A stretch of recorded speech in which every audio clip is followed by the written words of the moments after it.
সাহাবী এসে বলল, ইয়া রাসূলুল্লাহ, মদিনায় দুর্ভিক্ষ, বৃষ্টি নাই, আপনি বৃষ্টির দোয়া করেন। রাসূল সাল্লাল্লাহু আলাইহি ওয়াসাল্লাম খুতবা থামায় দিলেন, থামায় দিয়ে দোয়া শুরু করলেন, আল্লাহুম্মা আসকিনা গাইসান মুগীসান মারিআন মুরিআন নাফিআন গায়রা দার আজিলান গায়রা আজিল। আল্লাহ, উপকারে বৃষ্টি দেন, যে বৃষ্টিতে আমাদের ফসল জন্মাবে, সবুজ ঘাস লতা পাতা জন্মাবে, আমাদের গবাদি পশুর রিজিক বাড়বে, এরকম উপকারে বৃষ্টি আমাদেরকে দিয়ে মদিনাটারে ধন্য করে দেন।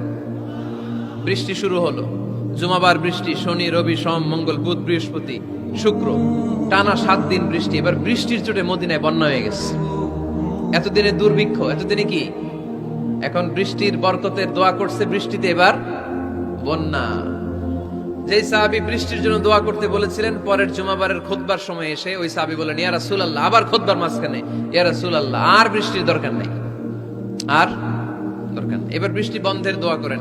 আল্লাহর হাবিব সাল্লাল্লাহু আলাইহি ওয়াসাল্লাম খুতবা থামিয়ে আবার বন্ধের দোয়া, আল্লাহুম্মা হাওয়ালাইনা ওয়ালা আলাইনা, হে আল্লাহ আমাদের চারিদিকে দেন, মদিনাতে আর বৃষ্টির দরকার নেই। চিল্লায় পড়েন সুবহানাল্লাহ। এজন্য খতিব হবে এরকম প্রাণবন্ত খতিব।